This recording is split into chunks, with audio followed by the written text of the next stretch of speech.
Welcome back to the deep dive. You ready to explore something pretty cool today? Absolutely. Always up for a deep dive. Today we're going to see how sentiment analysis can completely change your marketing ROI. Like really change it. It's like getting a secret look into what your audience is thinking, All those conversations, all the reviews, it's all valuable. Seriously. Yeah. Imagine you're a marketing pro with a big product launch. That's a lot of pressure, right? Yeah. Sentiment analysis can help make sure it's a hit. Oh, it definitely can. We're talking turning all those raw emotions and opinions into data you can actually use. Data that affects your bottom line. Exactly. So how do we get started? How does sentiment analysis actually work in the real world? Well, let's start with strategy. That's where game theory and strategic management comes in. Okay, game theory and marketing. Sounds a little unexpected. It might seem like a strange combo, but game theory is a really useful way to look at how you make marketing decisions. Okay, I'm listening. How does it all connect? Yeah. And why should our listener care about this? Think of it this way.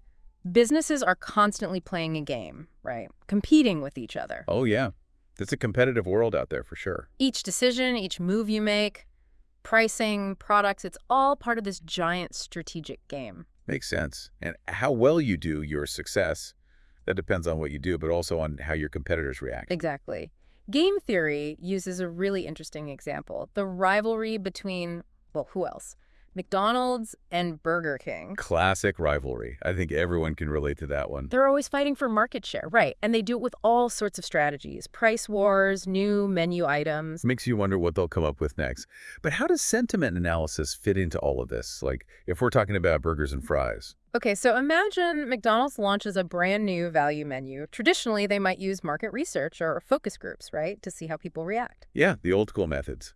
But sentiment analysis, that changes the game, right? It totally does. It lets them watch those online conversations, all of the social media posts, reviews, and all in real time. Wow, so instead of waiting weeks or months for feedback, they get to see those reactions instantly. That's incredible. Right. Are people loving the deals? Do they have concerns about quality? It's instant data, and that's crucial for making decisions. Like, do they need to tweak the menu, change their marketing? And all of that gives them an edge over someone like, say, Burger King, who might still be using those older methods. They're getting real-time feedback. It's like having a direct line to what people are thinking. Exactly. And that brings us to the big question, ROI. ROI in digital marketing really stresses this. Sentiment data, it's not just interesting to look at, it's got to mean something for your business. Has to have an impact on your results. Okay, so break it down for our listeners. What are those tangible business outcomes we're talking about? We're talking about things like conversion rates, customer acquisition cost, or CAC, and even customer lifetime value, CLV. These are all connected to sentiment analysis. All right, so those are some important sounding terms. But for our listener, how do those actually connect to this idea of sentiment analysis? Okay, so picture this. You're running a big ad campaign for your awesome new product. Lots of pressure to get it right. Right. But with sentiment analysis, you can track which messages are really resonating with your target audience. Maybe people love the eco-friendly features or the unique design, so you lean into that in your ads. So you're making those ads more effective, and as a result, you're boosting your conversion rates and even lowering your customer acquisition costs. Exactly. But wait, there's more. Sentiment analysis can also spot those customers who might be thinking of leaving you. They're showing negative sentiment. Uh-oh. Nobody wants that. So what can we do? You can actually reach out to them proactively. Personalize messages, loyalty programs, show them you care. So it's not just getting new customers, it's about keeping the ones you've got happy. That's a win-win for your ROI. Absolutely. But let's not forget about risks. The Market Risk Analysis book, it highlights how ignoring sentiment data can be a big mistake. Missed opportunities, damage to your reputation, even failing to keep up with changing customer needs. Makes me think of those companies that held on to their outdated products or ideas, totally missed what was happening in the market. Exactly. Sentiment analysis. It's like your early warning system. It helps you see both threats and opportunities in the market. So if there's a sudden wave of negative sentiment about a product feature or something, you can address it before things get out of control. Exactly. And on the flip side, you might see positive sentiment building around a new idea, and you can jump on that before your competitors even notice. Sentiment analysis, it's not just about reacting, right? It's also a powerful tool for making better decisions, getting ahead of the curve. I love that. So how can we use it to get ahead? What are your insider tips? Okay, let's say you're planning a new marketing campaign. Instead of guessing what your audience wants, sentiment analysis can help you analyze those conversations they're having. What are they interested in? What are their concerns? Even how they like to communicate. So it's like next level market research, tapping into what people are actually saying, not just relying on surveys or those old focus groups. You got it. You might discover your audience is super passionate about, say, sustainability, or maybe they're really sensitive to certain social issues. All of that shapes your campaign. Wow, so it's not just about effectiveness. It's about being authentic, aligning with your audience's values. Absolutely. And that authenticity, it makes a huge difference in a market that's flooded with generic ads. But hey, let's not forget about those risks. Market dynamics, they change all the time, and sentiment can change right along with them. It's like riding a wave. Yeah, You got to constantly adjust. perfect analogy. And sentiment analysis. That's your surfboard. It keeps you balanced. Let's say you're thinking about launching a risky new product.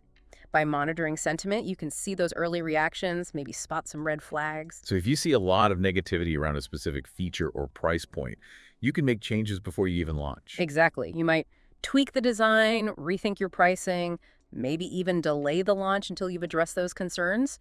It can save you from some big mistakes. This is incredible. It's so powerful. But how do we actually get started?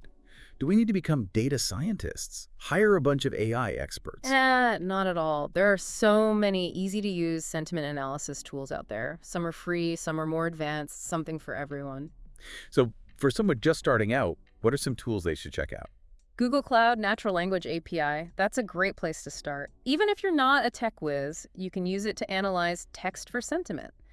Entities, syntax. So you can just plug in some reviews, some social media posts, and see what the overall sentiment is. Exactly. And if you know a little coding, there are open source libraries like NLTK and Spacey and Python. Lots of flexibility with those. Awesome. So even if you're not super tech savvy, there are ways to get started. For sure. And as you get more comfortable, you can move on to more advanced tools. Stuff like aspect-based sentiment analysis.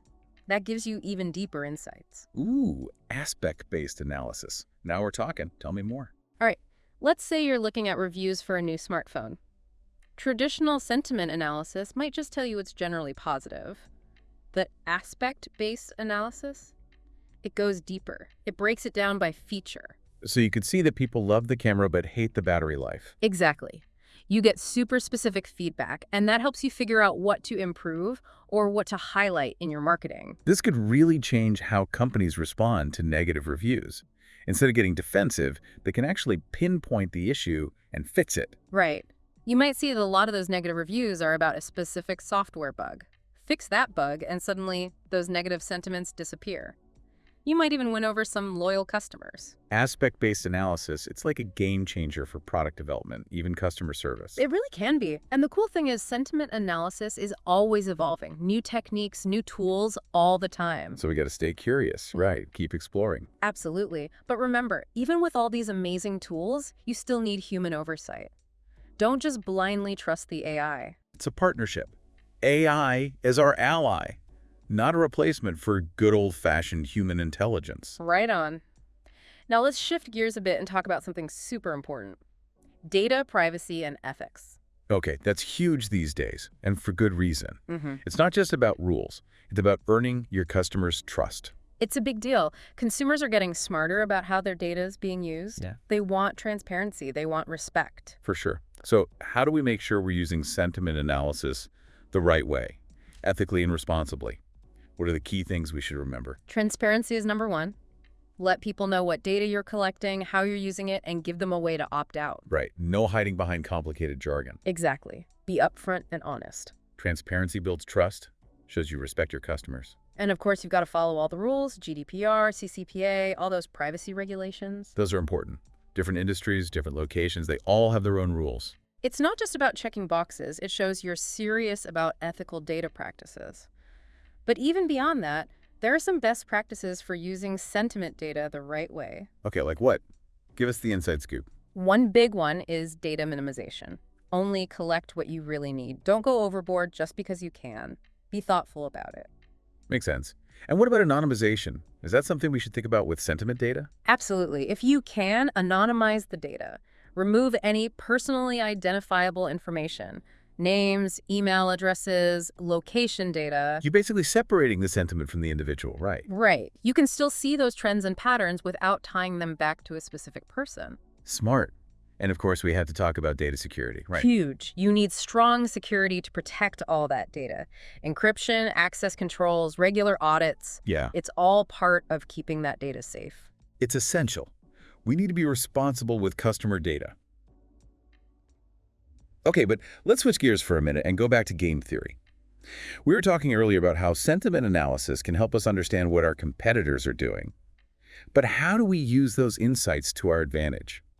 Remember that McDonald's and Burger King rivalry? Let's say Burger King is watching sentiment, and they see everyone loves McDonald's new chicken sandwich. And maybe people aren't so happy with theirs. What do? Well, they have to do something, right? Yeah. If they're smart, they'll use that data to figure out what makes McDonald's sandwich so good. Exactly. They might even change their own recipe, use different ingredients, maybe even tweak their marketing message by using sentiment analysis to see where their competitors are strong, where they're weak. They can close that gap, maybe even get ahead of the game. You got it. It's like playing marketing chess. You anticipate your opponent's moves, look for their weaknesses, and seize every opportunity. I like it. But it's not just about your direct competitors, right? Sentiment data can show you those bigger market trends too.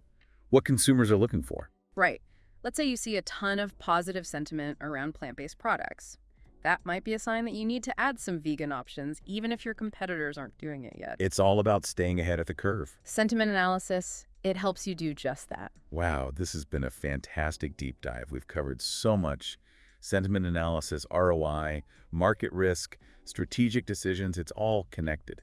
Who knew feelings could be so strategic? It's really amazing what you can learn when you understand the human side of data. I hope our listeners are feeling inspired to try some of this out themselves. Me too. In the world of marketing, sentiment analysis, it's like your secret weapon. It lets you see the market through your customers' eyes, make decisions based on real data, and navigate those complex challenges with confidence. So go out there, analyze those feelings, but do it ethically, of course. You might be amazed at what you discover. This has been The Deep Dive. Thanks for listening.